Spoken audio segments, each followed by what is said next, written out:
Hi, everyone. I'm Valerie Emanuel, and welcome to the Summit of Hope's inaugural event supporting Black Lives Matter. I'm so happy that you could all be here. Thank you so much for the team for putting this together. I know I kind of came in as a last-minute host, but I'm very grateful that you guys have me. So I'll tell you a little bit more about the event. Throughout the next 3 weeks, we'll be uniting in solidarity to open and center ourselves, to listen and gain the tools and action steps to create sustainable change on our personal and professional lives. Tonight, we'll be listening to personal experiences of discrimination, oppression, and unjust. Next week, we will be listening to America's Leader in Diversity and Inclusion training. And in the third week, we'll be guided into the future together where humanity matters for all. This is how we expand consciousness to adjust our behavior, because truth be told, behavior is how we've gotten here. Within the summit, we're going to unlearn and then learn again how we should be treating one another and how we should be showing up in this world. So I just want to talk about myself for a little bit, just a quick word about who I am before all of the other panelists talk. But I'm the founder of Role Models Management, and Role Models Management is an ethical model and talent agency. We're based in Los Angeles and New York. And I really did start my company and my mission with the purpose of spreading awareness about issues that needed to be talked about. I have a lot of people who are activists on my board. I manage a lot of influencers, and like right now, this has been the time where I just feel like such a proud mama because all of my people are showing up and they're really speaking up. And I think a lot of influencers have always been scared to do that. But with my company, my mission as a manager is to really make sure that people never feel afraid to lose a brand deal, never feel afraid to lose their job or anything for speaking up for what is right and moving the paradigm forward. I know for myself, the reason I started my agency also is because, I walked into a modeling agency when I was 14, and I was bright-eyed, and I always been told that I was beautiful and a great athlete and all these things. And they say, okay, but you're Black. So, here you're not going to work that much, and this is what your career is going to be. And this is the most amount of money you can make. And, if it becomes a trend, then you'll work, but I don't really know. And then, trends come and go with skin color. And I think this conversation is just to say that we need to be a part of the conversation on the inside so that we can be a part of this decision making that's happening in the world. And I don't know, I'm so happy to be with so many like-minded people. So I guess next we're opening the chat for questions throughout the night. So if you have any questions, please type them in the chat. We'll be saving the chat and returning the answers to you within the week. At this time, we'd like to introduce to you Madison Jennings. Madison is a creative writer in Los Angeles, an all-around brilliant woman holding advanced degrees in English, literature, classical studies, and this evening, Madison is the host. Thank you so much, Valerie. Hello, everybody out there tonight. I am so excited and grateful to be able to partner with all of these incredible women to be able to bring to you guys night one of this incredible summit of hope. So thank you for joining all of us. I just want to take a minute to share a little bit about why I'm here and the importance of coming together to both heal and grow. Growing up as not only a Black woman, here in America, but also, being half Filipino, so a person of color, a woman of color, I kind of felt like I never really fit in the kind of small town that I grew up in. I did grow up here locally in Southern California, but in a very small town called Riverside. And as the protests and everything started happening and gaining traction and getting louder, I myself realized I had put myself on mute for so many years just to make things seem neutral, just so people wouldn't be uncomfortable. Similar to Valerie's experience of walking into a modeling agency and being told, yeah, you're beautiful, but you can only do this much. These are your limitations, kind of living under a cultural glass ceiling. So as the protests began, my heart really exploded. And for me, it was a wake-up call to kind of show that, this is the time. This is the time to be involved. This is the time to speak up. I never really was silent about how I felt being a person of color, but I went into like overdrive being involved, right? Protesting, marching peacefully through, West Hollywood. That has really, these experiences have really changed me and how I look at our city for the better. So yeah, so I'm excited to just be of service to everyone that's on this call, everyone that has decided to be vulnerable and share. And I'm excited to just kick this off. So why don't let's do that. So I'm gonna now just introduce our keynote speakers. I would like to introduce to you guys just these important figures, again, these people that have chosen to come on to this call and just be vulnerable and sharing their experiences. And just the importance of hearing these experiences of discrimination and oppression can be a powerful conduit to change. So I'd like to introduce to all of you the amazing Tracy Evans, a man who has just so beautifully turned his pain into purpose. And I know you'll be so moved by his story and his heart. Tracy? Awesome. Madison, thank you for the introduction. I love seeing all of these bright and smiley faces. I don't know if you guys have your Zoom turned to where you can see everyone, but I do, because I love an audience. I love how we all get to connect to each other. So I'm also a hugger. Is anybody else in here a hugger? Anybody a hugger? Cool. So I guess since we all can't hug, can everybody, if you can hear me and you are a hugger, maybe even if you're not a hugger, maybe just throw up the peace sign. So I love it. Cool. So yeah, my name's Tracy Evans. Thank you so much for everyone coming. Madison, thanks again for the introduction. And thanks you guys for putting this on. This is great. These are very, very strange and weird times. So we're going to have to like seek knowledge and be diligent about seeking that knowledge. So I run a company, an organization called It's Not Right. What we did is our whole purpose is to combat workplace misconduct. We've either all been a portion of it or we've all seen it. And if you haven't, you are very, very fortunate, and unfortunately it probably will happen to you at some point. So I was involved in a situation with my former employer, Founders Brewing Company out of West Michigan, moved to Detroit to work, faced a lot of discrimination, some instances that I actually had to go through that most people of color can tell you they go through on an everyday basis, whether it's at their work or whether it's with their friends or just walking down the street. There are all of these different things that people of color end up having to go through. And so within that organization, there were a couple of instances where individuals would use derogatory terms. Take, for example, talking to someone and them trying to explain Mayor Kwame Kilpatrick, who is the former mayor here in Detroit, and them explaining, me trying to say that this person was actually a pretty terrible person, and them saying, you mean the head nigger in charge? And mind you, this guy is a mid-40s white guy. So I was appalled, the fact that he even said this. And he actually repeated himself like it was no big deal. I went through my chain of command. You go to HR. Most companies, if you're lucky, you have an HR department. But I went through my HR, and the situation was not handled correctly. I was in turn fired and pushed out for starting to bring to light most of these instances, which most people don't come forward, right? You get in these situations where something happens to you, and why would you come forward? Because who's gonna believe you? You're gonna be pushed out of your job, you're gonna be singled out, you're now going to become the problem. And that happened. And eventually it came to me legally pursuing some sort of legal action against them.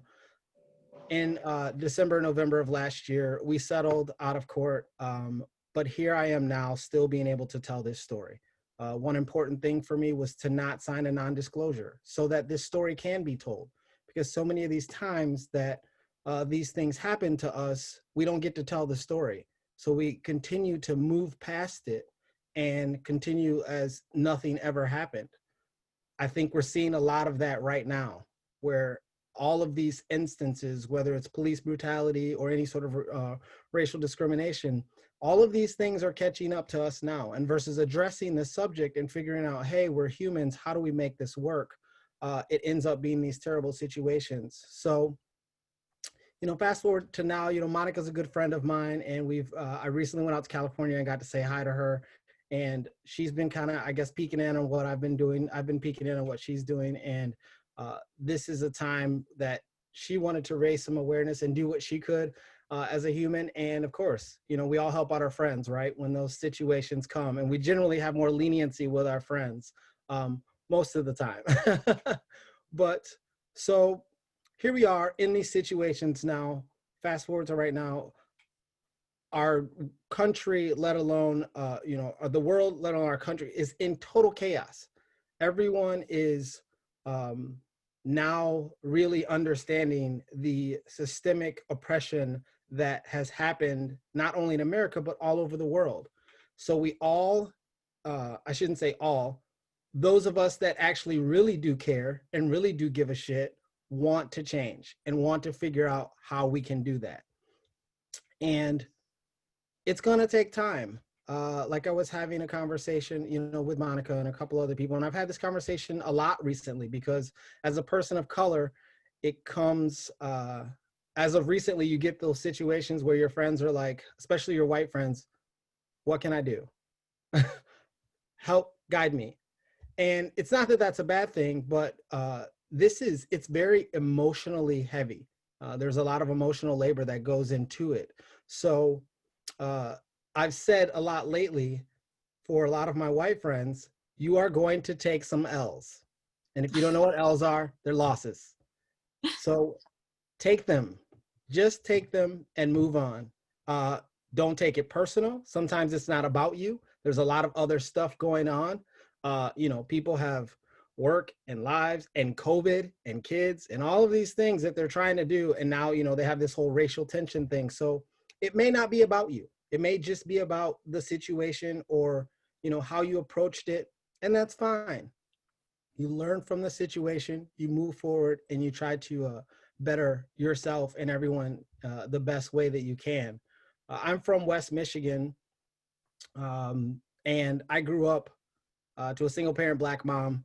Was fortunate enough to have a couple father figures who, you know, came into my life. But one of my father figures, who is pretty much my father, his name is Steve Colin, and he's a white guy. So it was always so interesting to see from such a young age how white people approached racism. Because, I mean, I lived with a white man. So it was always, I was raised by a white man. So there were, for me, in my eyes, when it came to standing up and doing the right thing, I had a Black mom who was a lioness who always told me to stand up for myself. And I also had a, you know, father who was white who was like, look, there's no excuse at all. Like it just doesn't fly. So combined with those two things, it led me to the point where I was able to speak up for myself. Some people may not be so lucky. I give the scenario of, if you've grown up in West Michigan, maybe your parents taught you to be really good humans. There's a lot of areas, in any area, I believe, for the most part, outside of a major city, is going to have a huge diverse white population. That's a given for most areas in the US. So if you grow up in some of those areas, you have these experiences which are leading to a lot of the issues and things that we have now in these questions. And some of them are, you grow up and, you know, maybe you go through elementary school, or maybe you get through middle school, and you've never had any sort of person of color as your friend. You get through high school, and maybe you got lucky and you had 1 or 2 Black people in your high school. And if you were even luckier, they were your friend. So you got to be a portion of their growing up experience. And maybe you saw some of that to enlighten you as to into the world of being a minority. But if you didn't, now you're in college, and your version, your I guess thought of being an African American or being a person of color is what you learn from BET or trap music or just these random things. So now you're in college, you have probably finished college, maybe you've taken on a master's degree, but you've graduated college, you are now a working professional, and you have never had an intimate experience with a person of color. But it doesn't make you a bad person, right? Because your parents were good people. They taught you to be good. They taught you to be kind. They taught you to be loving. This is where we have to play catch up with those things, because the world has made our situations of race and color, which is just pigmentation, by the way, a class thing, a hate thing, a social construct that is something that is so unimportant, because we all need to love each other. We all need to realize that we're humans and we make mistakes and we do whatever. So we all need to love each other. So with that, I hope that it's not right within these situations and workplace misconduct. You know, I didn't think that I would be having to like fight this fight on such a large scale or so intently. But to come back from a month or so of trying to figure out what was next in my life and how to sort out, you know, and sort through some of these things,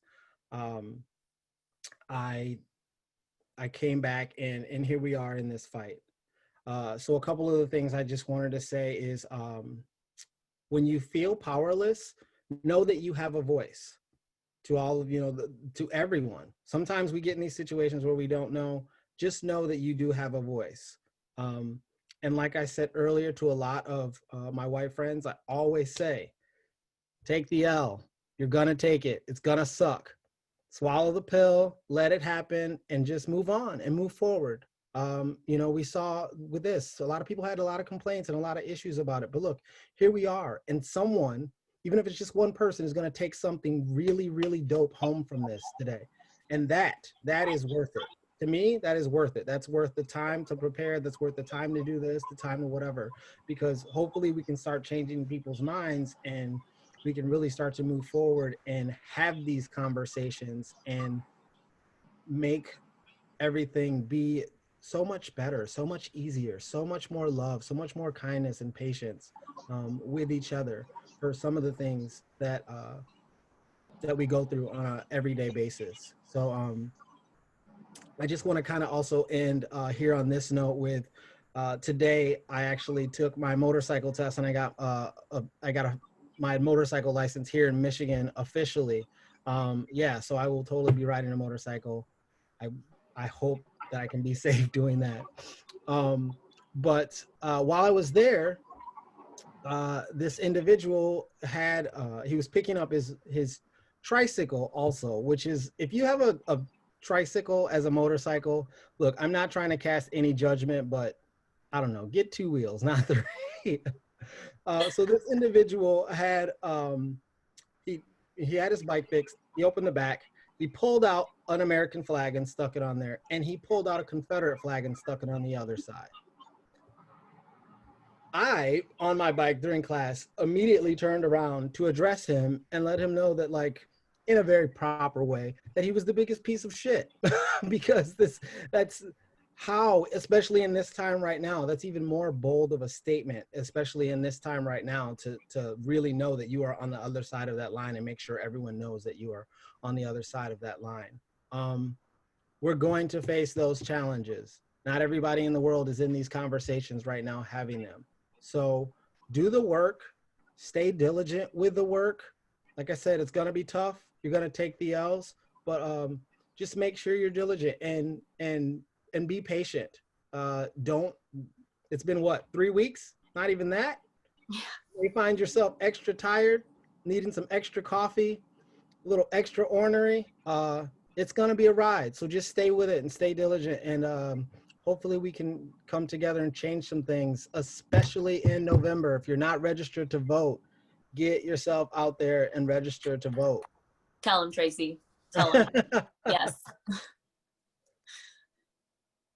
That was such a great share, Tracy. Thank you. I wasn't trying to cut you off. I'm so appreciative of your time. Like, I took away some gems from that. So thank you for your share. Of course.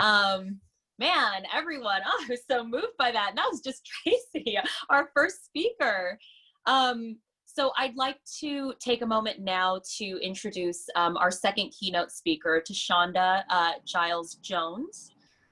She is an environmental educator and an incredibly respected woman who supports the learning and growth of urban youth in Los Angeles. Tashanda? Hi, thank you. Beautiful. Respected. Oh my gosh.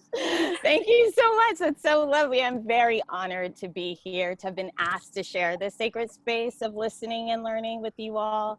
I want to say thank you to Sacred Women's Retreat and to Stacy and Monica, specifically Tia, I love you, to Role Models Management for creating this intentional experience and this opportunity to share my stories and to hopefully spread some hope into this movement and hopefully your lives. Tonight I want to share with you my personal journey with race identity, working with youth in a world where information is flowing and many don't have the proverbial life jacket to stay afloat.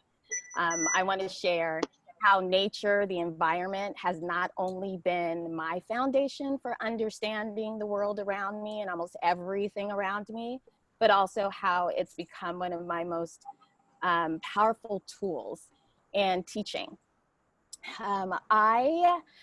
Oh, this is so exciting, sorry. And so with that, I do want to take a moment to acknowledge, to do an acknowledgement of land, the land that I'm speaking to you from, the land that I call home, and the land that I teach our future generations upon, this land that was stolen from the Tongva, the indigenous people of this region, that provides me with knowledge and sustenance that I require to do my work. And I thank them for that. I find that this acknowledgement and acknowledgements like this are essential as we embark on this journey of equality and true understanding of where we have been as a human species and how far we still need to go. I teach my students this acknowledgement of land and to acknowledge and be grateful of the people who were here before us. So first, I want to start by reintroducing myself a little bit in a way that provides some insight to who I am, how I came to be who I am today, where I've come from, and who I hope to be in the future. This identification of myself and the acknowledgement of who I come from, the people I come from, will hopefully give you a perspective as you listen to my story. My hope is that you find some understanding through my experiences, or that you are able to see some similarities and or differences that will promote growth and accountability in your own lives and people around you. So as I was thinking about what to write or what to say today, I often speak off the cuff. I'm very passionate about the issues that I stand behind, but I wanted to make sure that I wrote down very specific things to speak about, because I find that when you have spaces like this where people are intentionally sharing of their time to hear what you have to say, that it's important to ground that talk into something that people can hold on to. And so the thing that came to mind to me is to guide me through this talk was a question that was posed to me in a Black Girl Magic group that we have on my school's campus for our beautiful little Black girls. And the question that was posed was, when did you know you were Black?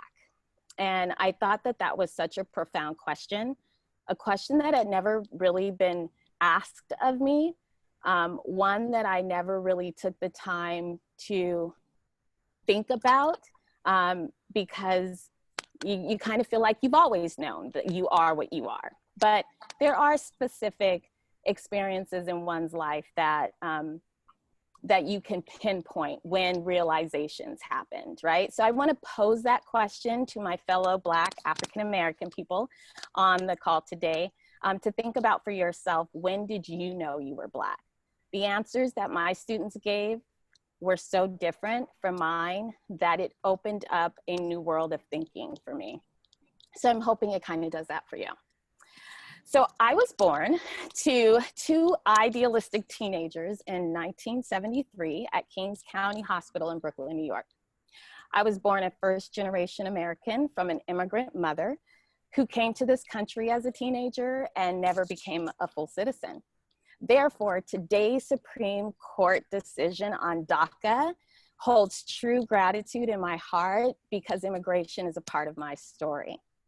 As an immigrant, my mother sustained cultural as well as racial discrimination, not from just non-Blacks, but from American Blacks alike. She had an accent that she quickly lost because she would get beat up in school for it. And I mention this little tidbit of information because I have found in my life that it's played a significance in how I've been taught and how I've been raised.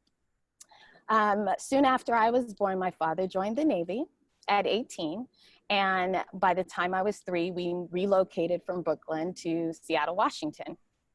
And I spent my formative years there up in the Pacific Northwest. I find this to be also significant in the way that I think now about race. Now, Seattle, believe it or not, is a diverse city.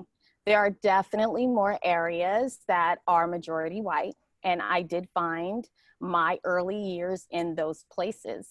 And by diverse, I mean, there were people from the Pacific Northwest, obviously, but people who were Pacific Islanders and from Africa, Canada, Asia. There were a lot of different people that I spent time and space around. Now, I always, however, was one of 2 Black children in the entire school. So what Tracy said hit home. And I know there are many, many other Black people who have gone through the same kind of experiences. As a matter of fact, it wasn't until I got to middle school that I had more than 2 Black friends in a class at one time. But no one ever had the same name as me, Tashanda, right? No one ever combed my hair in line for picture day. Remember, they used to come around with the little black tooth comb and they'd put everybody's hair in place. They would get to me and it'd be like, you look beautiful, right?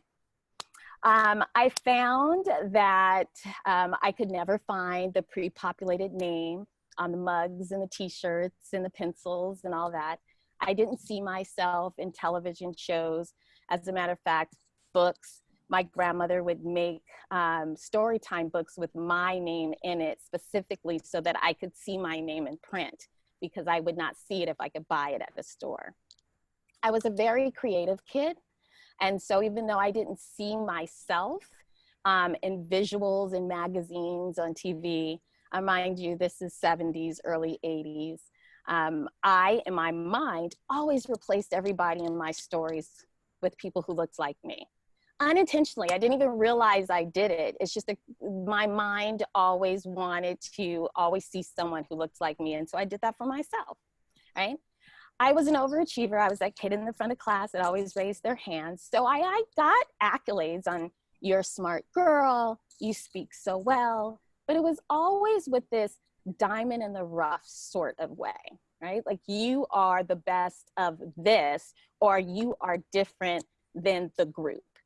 And as a child, none of that was obvious to me, none of it.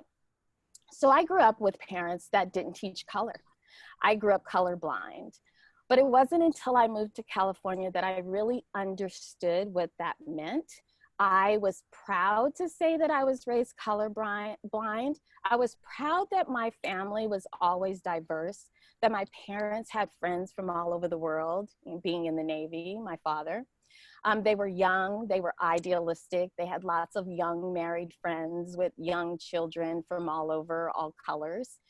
And I can remember distinctively my first lessons was how to be a good person before anything else. So that also hit home with me from Tracy.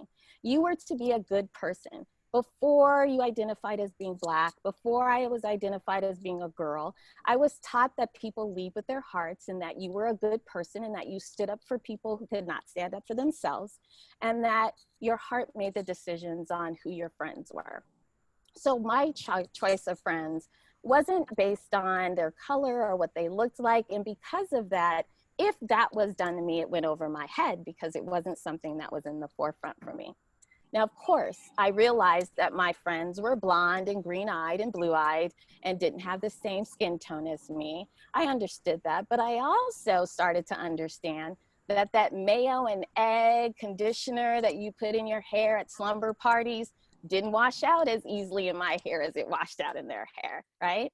But I had good people around me, and none of that took precedence over that. So culturally in Seattle, there is this mindset of connectedness to nature. I don't ever remember it being explicitly taught to me like I intentionally teach my class. It is a land that is rich of Native American culture, the Pacific Islander culture. And so those were things that I grew up in that seemed very normal to me. And I had the ability to live a childhood wrapped in the magic of nature. And it served as a major learning tool in my life that snuffed out almost every other social commentary on the world that was around me. I spent days in the woods, I rode horses, I caught snakes, I rescued birds that did not need to be rescued, but I did anyway. I was always super interested in the lives of others and other beings. And again, in my adulthood, I understand now that that was a saving grace for me, because I was allowed to see beauty in my formative years before I really saw hate and ugly. So now don't get me wrong, there were definitely times when nasty words were spewed. I can remember one particular time, I was probably about 8 or 9 years old, and we lived in a small town called Tukwila, which is bigger now. When I lived there, we had no sidewalks. There was one little community center that all the kids went to. We kayaked in the river, and there was a little general store across the bridge. And I remember I had this friend who had brothers, and I don't ever remember anyone being explicitly mean to me. I don't remember her parents. I spent the night at her house. She spent the night at my house. I didn't have Black friends because I don't ever remember any other Black people but my family living in the area. But I remember one day we were walking up my stairs, and all of a sudden a Trans Am, can you imagine that? Came careening around the corner, and a car full of young white boys, one of them who happened to be an older brother of my friend who was with me, yelled out their window, "Nigger!" And my friend's eyes peeled back, and I went, where? I was just astonished. And then immediately what came out of me was honky. I don't know if anyone remembers that word. It's such an ugly word. And I'm sure no one says that anymore. It wasn't like it was necessarily taught to me. And the next thing I can remember is my front door opening and my mother reaching out and yanking me into the house, and me being berated like no tomorrow, like I had just stolen something about saying that word. And I was like, but did you just hear what they said to me? Although I didn't quite understand. And my mother just said, you will always have people in the world who will call you out of your name. But words have power, and you have control over your own power. And so you can choose to do like them, or you can choose to be the good person and choose the right words, right? And so that stuck with me, because for the longest, I didn't quite understand, obviously, why these boys who I'd actually been around and again had spent the night at their house found that day of a little skinny 8-year-old girl to yell that out at me. He did, and they did end up getting in trouble by their parents. I don't know how much. Again, it was all over my head, but that experience stuck with me. Now, fast forward to an angsty 14-year-old. My parents split up. My sister, mother, and I moved to sunny California. And it was then that I first realized I was Black. Black in the sense that others would see me inherently different. Black in the sense that I was subject to death at a whim. Inherently that I was part of a group regardless of my individuality. And so that was a really big eye-opener for me, in a sense that it was at a time that I came into a place with a predominantly Black population, that my lack of understanding of my Blackness in a historical sense became something that weighed heavier on my mind. And it was at that point that I realized that being raised colorblind was not always a benefit, but a deficit to my understanding of the power that my people hold, and to learn my history and stand on the 2 feet that I have and on the shoulders of those who fought for the rights that I have now, and to honor that. And so now I teach at a school that's ironically a few blocks from that middle school that I ended up in spending my last 3 months of 8th grade in. That middle school where I was constantly told, "What are you?" I was a obvious Black girl who had a shaved head. I came from Seattle, mind you, that listened to Fishbone and Poison and wore Doc Martens and rode a neon skateboard. I was a hot mess. But it was the life that I knew and where I felt comfortable with.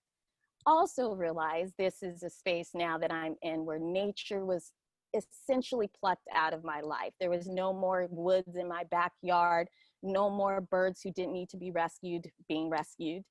And so I started putting a lot of my passion and thoughts into really understanding, why do other Black people question my Blackness because of the way that I speak?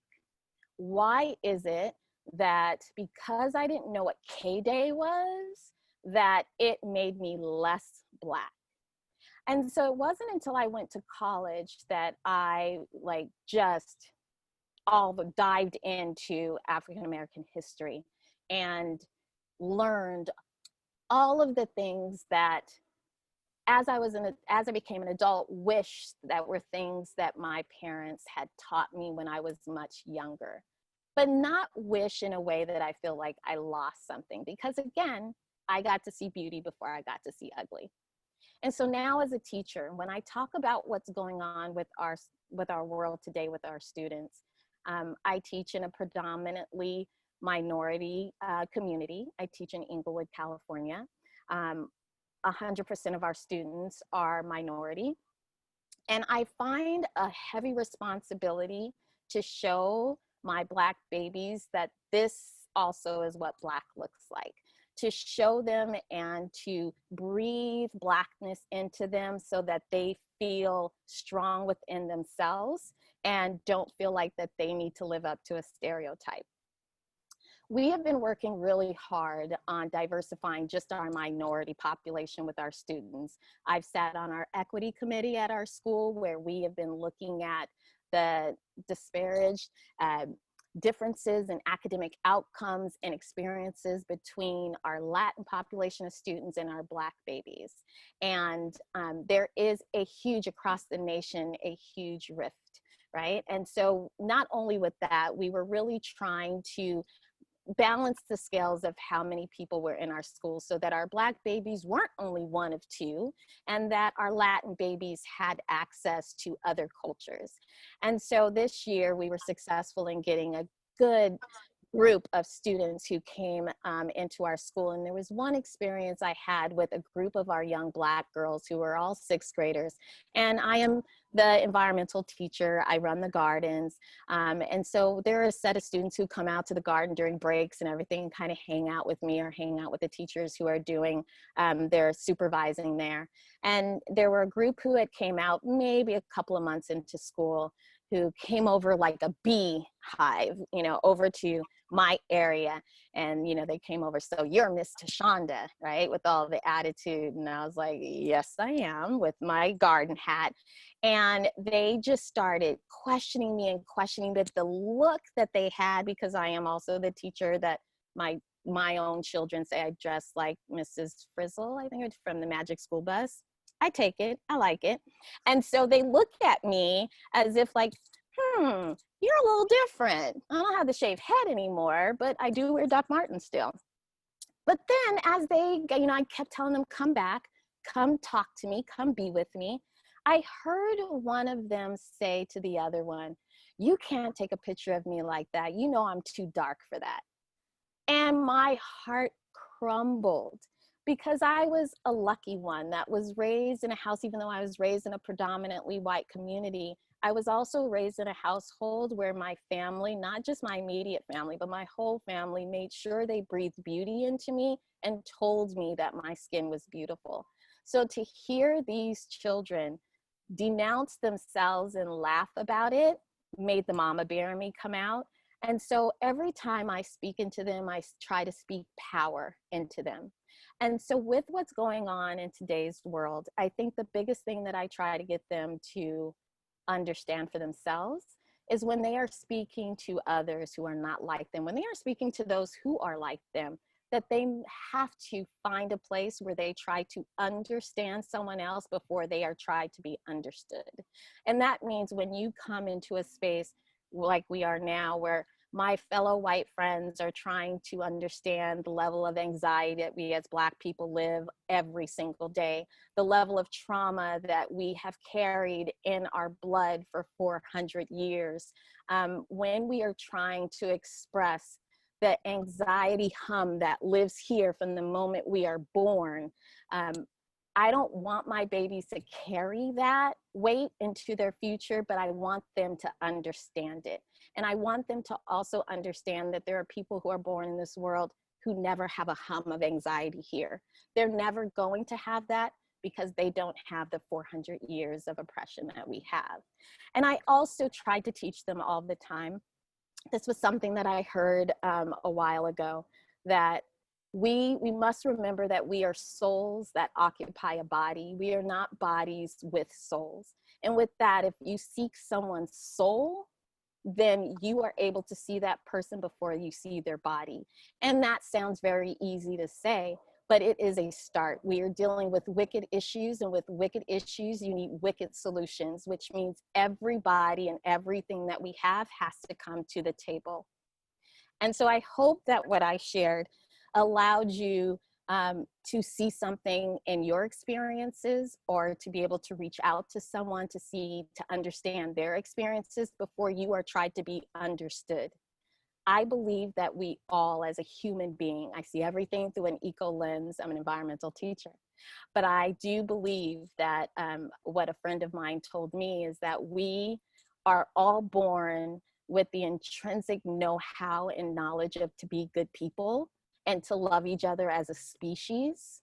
And I'm just hoping that today I was able to give you a little bit of language to use to express what you already have held inside of your soul. And that's what I got. Thank you.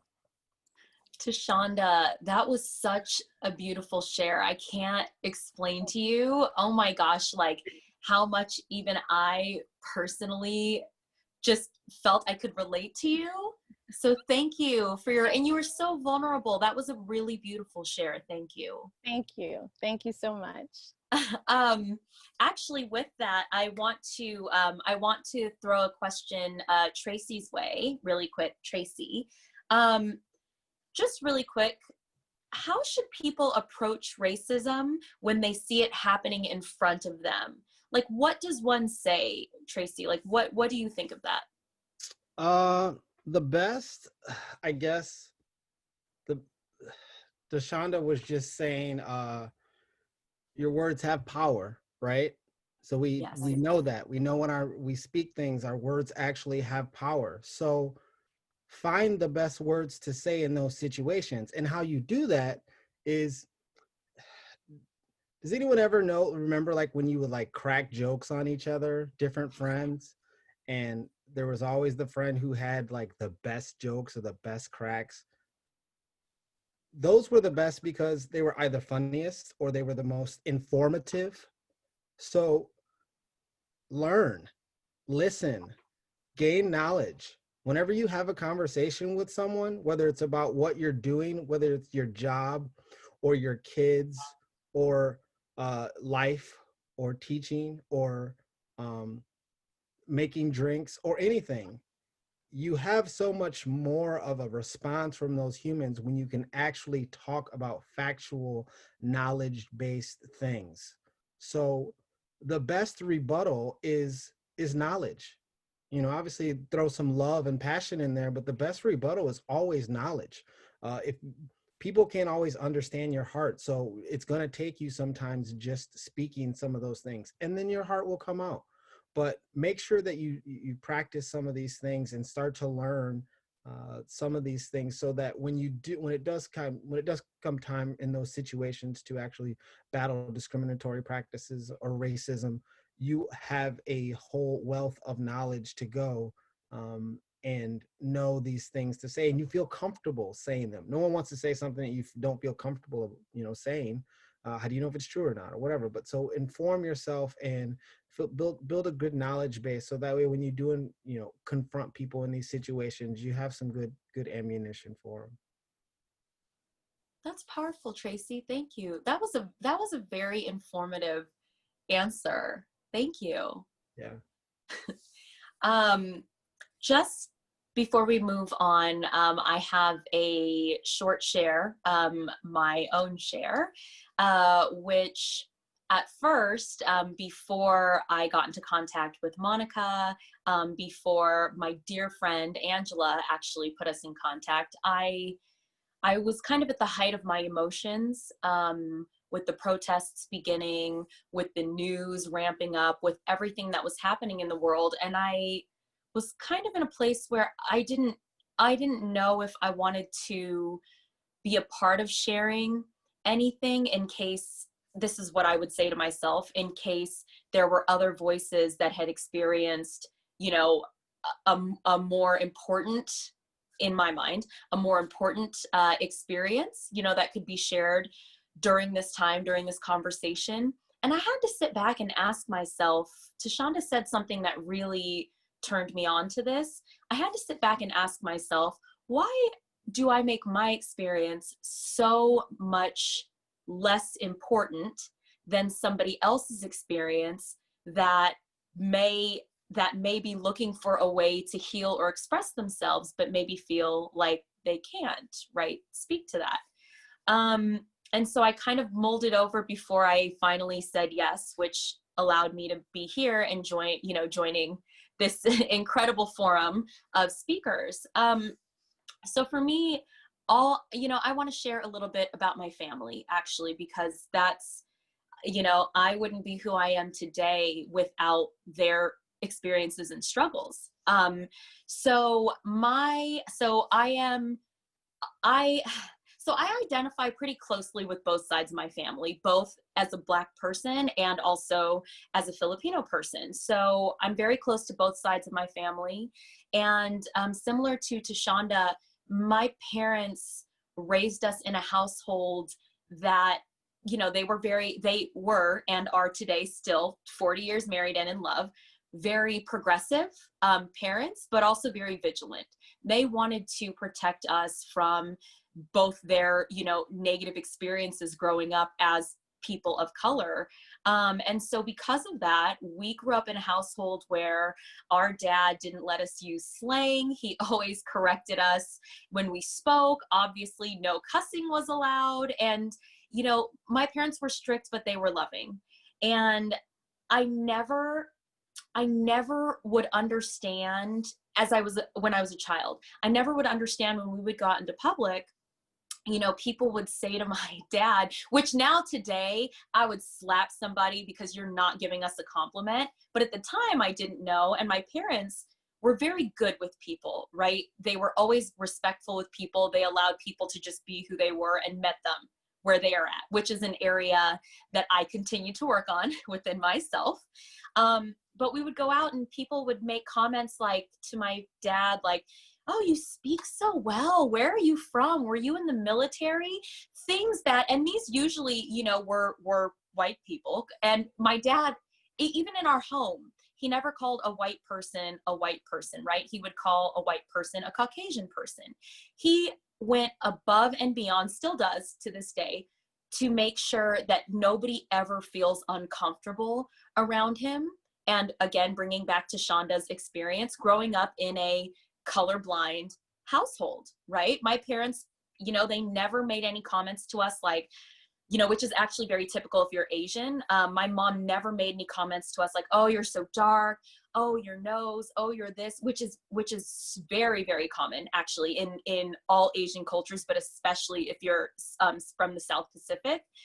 There's always someone judging your child for their skin tone, right? So my mom's brothers and sisters, when she met my dad and they were first getting together, I mean, they were brash. They would just say things to her like, you're going to have dark babies. And then what are you going to do? You're going to have little black babies. And my mom, who, although she is the daughter, you know, of an immigrant, right? My Lola traveled here from the Philippines in the 60s, you know, and because of that, she was able to petition my mom, who was still, I think, under 10 at that time, to come over here. So my mother grew up here as a naturalized citizen. They didn't even bother speaking Tagalog to her anymore. So by the time she and my dad met, I mean, she was a full, you know, I don't like to use this term, but she was a full whitewashed, you know, Huntington Beach, you know, type girl. So growing up in a household where your parents are never commenting on your skin tone or your skin color, the type of power that they're speaking to you is, you can do whatever you want to do, right? Raising 4 millennials, right? Kids in the 80s, okay? You can do whatever you want. Stand up for yourself, stand up for each other. I'm one of 4 sisters, you know, and don't ever let anyone speak out on your name. They never said it in those terms, but that was the philosophy we grew up with at home, you know? So as an adult, I started to go back and think about all of these things that here in the United States have allowed someone like me to even exist, have allowed my family to exist, right?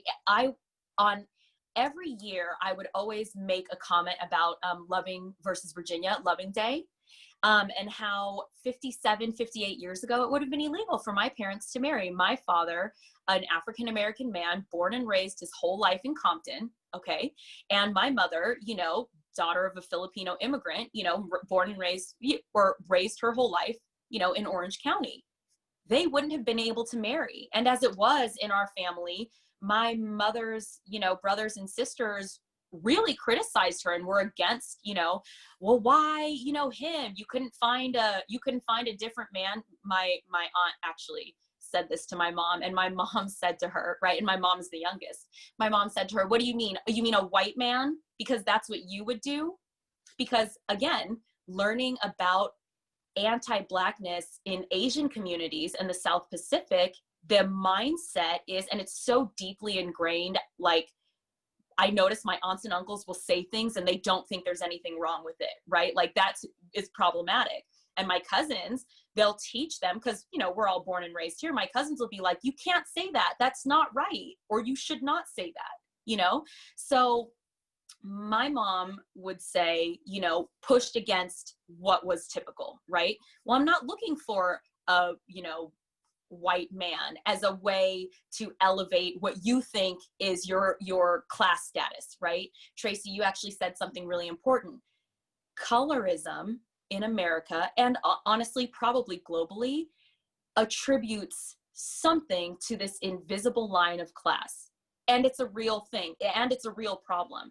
How we are perceived, no matter where I go, no matter, you know, where I went to school or what I do, before I open my mouth, when I enter a room, there is already an assumption made about me. And that has affected, you know, me my whole life. It hasn't stopped me from going after and pursuing the things that I am passionate about and the things that, you know, really brought shine to my life. But there were definitely moments where I felt deterred, you know, and even as an adult, right?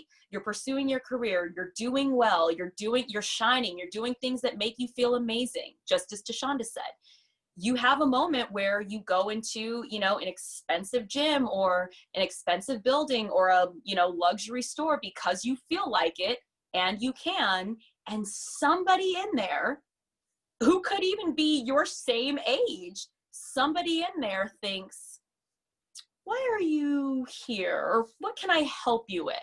right? It's like that classic Pretty Woman moment, except if you're Julia Roberts, you're not a prostitute, you're a person of color, and they think, oh, you're not in the right store, you know? And it's really humiliating. And you take those experiences in, which again, I want to acknowledge Tashanda for saying this. You take these experiences, and also Tracy, and you feel humiliated, but that becomes part of your daily life. It may not happen every day, but it just becomes part of what you take in, and you're like, okay, the next person that says I can't do this, says no, you know, makes an assumption about me, I have to power through it. Because we're just taught, even if our parents don't realize it, we are inherently taught, Madison, you as a person of color have to be tougher than your neighbor next to you, because you are going to face more challenges in your life than, you know, perhaps Becky or Karen or whomever, you know? And when I now, in the midst of this global pandemic, in the midst of the largest civil rights movement globally that has ever happened, I realized I could not and didn't want to. I no longer wanted to sit back and feel like I need to mute myself so that other people feel comfortable. You know, I've actually myself, over the last 3 weeks, I've learned so much more about microaggressions that I am trying to teach my parents, right, who are still in the mindset of there's only one human race. I am equal to the person next to me, but on the outside, you're not, though, because you can't control how they think of you. You know, and the more that I've been able to bring that to my family, to talk to them about it, to be able to have calm and informed, vulnerable conversations, you know, just within your own family, I actually think that that's done wonders for even my already close relationship with my parents, to be able to say to my father, Dad, I know in your mind, you want to see the good in everyone, and that is a wonderful place to be. But someone, and this, I think this was hard, you know, for him to take in, because nobody wants to hear their child say this, but I said, someone could have mistaken me for Breonna Taylor easily. It would have been the same thing. You wouldn't think twice about killing me or someone who looked like me, you know, versus somebody else that was out, you know, protesting, etc., or was feeling comfortable to express their anger, you know, or in a situation where you think you're safe at home. All of these things, although they are uncomfortable to talk about, to acknowledge, they have helped me grow as a person, and to realize having a tough outer skin is not enough. It's good to be able to be vulnerable and to have hard conversations with people, even within your own family, because that discomfort can educate them and can help them think about, oh, I could say this differently, so it comes across positive, but with power. And I'm so grateful for that. I am grateful for every person who has made themselves a part of this movement and has been very clear about what their stance is. So I just think it's incredible, you know? So that's all I have for my share. Guys, thank you. I want to take a moment to honor the time of and to introduce the incredible LIONA BLANC. She's actually going to be closing the night for us. She is an incredible French singer, songwriter, musician, and director who has painstakingly suffered racism and has a story of her own. Tonight, she has opened her heart to perform her original song, Where I'm From. LIONA?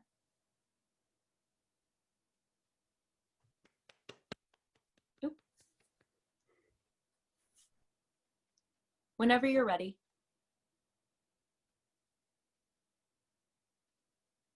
Okay, got it. Okay.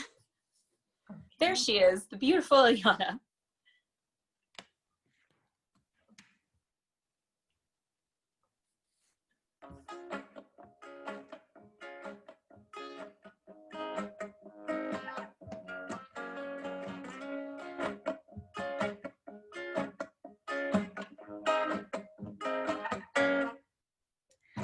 Today it's Monday in Africa. The ground is burning my feet. I feel it today. It's Tuesday in America. There's nothing like the rainbow. From my window where I'm from, the sun is shining every time. A child is laughing where I'm born. People are living in their own way. I am from an incredible place where people smile with grace. I am born with a typical face from my country.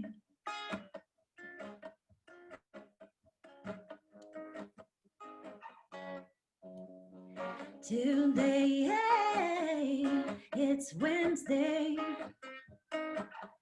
In Australia, Aborigine music is enchanting me like a magic recipe. Today, it's Thursday. In Asia, the light is reflecting on my door, coloring the floor where I'm from. The sun is shining every time. A child is laughing where I'm born. People are living in their own way. I am from an incredible place where people smile with grace. I am born with a typical face from my country.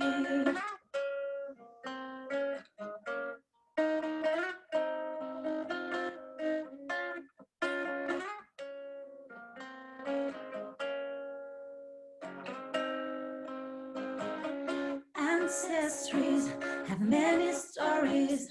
Culture is something to remember. Without memory, there's no history. Don't forget me where I'm from. The sun is shining every time. A child is laughing where I'm born. People are living in their own way. I am from an incredible place where people smile with grace. I am born with a typical face from my country. That was so beautiful, LIONA. Thank you. That was so beautiful. Thank you for that song. Yes, I saw. I mean, we all can use a little bit of hope, and more beauty in our days, especially today. So thank you for that. You're welcome. I want to, as we are moving forward in the night, I want to turn it over to Tracy once more. Tracy, I believe, did you want to speak? I think there was something else you wanted to share. Can you hear me? Yeah. Good. Yeah, there was a young lady, I believe Madison Page, in the chat was asking about, wants to know specifically what I said to the guy with the Confederate flag. Sure, and I definitely don't mind, because I brought it to a humanistic level and let him know that he was not a good human, right? Because telling him that he is he's an asshole, or he's all of these other things that I could have told him would probably only escalate the situation. But to bring it back to him and make it feel in a humanistic level that you are a bad human, you are a bad person, I think it takes another avenue and another approach so that it doesn't escalate it in it. And at the end of the day, I don't think anyone wants to be told that they're a bad human. you know, whether they're a bad white person or a bad black person, bad whatever, to be told that they're a bad human, that means you're on a certain level not doing what you're called to do on this earth, which is be a good human and be good to other people. So telling that person that they weren't a good human was it. And also, Ileana, that song was beautiful. Yes. Thank you, Tracy. So I want to go ahead and take this moment to pass things back over to Valerie, just with open hearts and to talk about the rest of the night. Hi, everyone. So thank you so much for coming. As you know, this is the first part in a 3-part series that we're doing. So we're going to have this again Thursday, the following Thursday, and the Thursday after that. I guess I'm, you know, for me, I feel like the Black American experience is new, which is probably shocking because you're like, you're Black. But growing up with my dad being, both my parents are immigrants, and my dad being from the Caribbean and my mom being, you know, Hispanic, and mostly growing up with my Hispanic side of the family and still being closer to my Hispanic side of the family. This is all new. So for anybody, like if there was anything tonight that brought up something in you, like all of a sudden you felt yourself getting heated or questioning how that could happen, I mean, we have the chat here. You're welcome to message any of us. I've been having such open dialogues with everyone.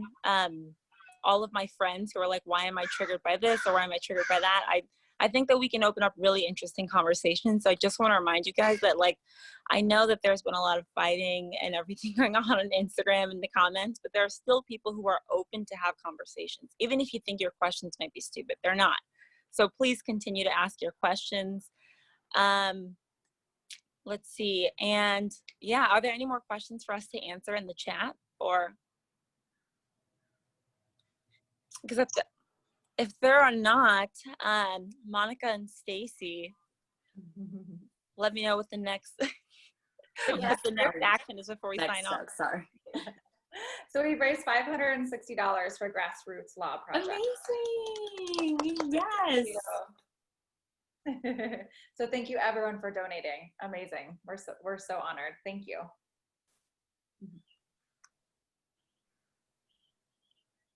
Okay. Okay, cool. Well, if there are no more words, or if nobody else has anything else that they feel compelled to need to share, I am looking forward to the rest of the summit. I was so happy I could be of service tonight. Thank you so much to all of our incredible speakers, the people who put it together. Amazing. Shout out to Role Models Management, shout out to Eco Babe, to Sacred Woman Retreats, and to everyone who joined us today and just wanted to be a part of the first night. Thank you. Thank you. And if everybody can tag themselves, tag your social media in the chat. I'd like to build this community with everyone, so please tag yourself. Awesome. Thanks, Valerie. Thanks, everyone. For those of you still here, I just wanted to tell you really quickly, make sure to tune in next week as well, because we have Dr. Stephen Jones. I didn't want to comment at all, but we have Dr. Stephen Jones. He's an amazing equity trainer who teaches and guides major corporations around LA and California. So he'll be giving us some really powerful tools and moving forward in this revolution in our personal and professional lives. So really great action steps. So please tune in, and thank you so much for being here. Thank you, everyone. Thank you so much, everybody. See you next week.